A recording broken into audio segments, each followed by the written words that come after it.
अविनयमपनय विष्णोदमय मनःशमय विषय मृगतृष्णां भूतदयां विस्तारय तारय संसारसागरतः।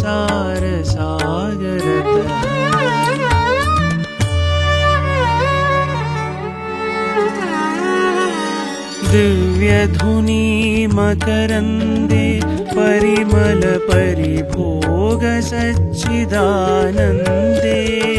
श्रीपति पदारविन्दे भवभयखेदच्छिदे वन्दे।